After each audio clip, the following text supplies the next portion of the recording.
দেশে আনুষ্ঠানিকতা শেষে জানুয়ারির মাঝামাঝিতে ভ্যাকসিন আসতে পারে বলে আশা করেন স্বাস্থ্যমন্ত্রী।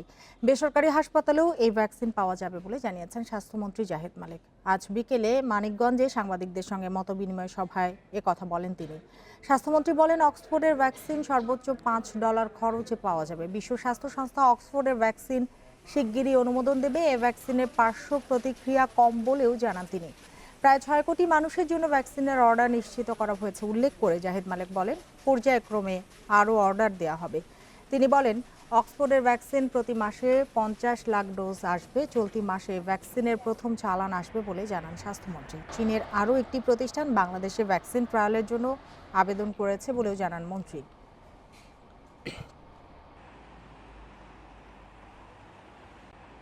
প্রাইভেট সেক্টরকে আগে খুব বেশি গুরুত্ব দেওয়া হয়নি। আমি প্রাইভেট সেক্টরকে গুরুত্ব দিচ্ছি। তাদেরকে আমরা চিন্তা ভাবনায় আছে যে তারা যেভাবে আবেদন করেছে তাদেরকেও আমরা সম্পৃক্ত করব।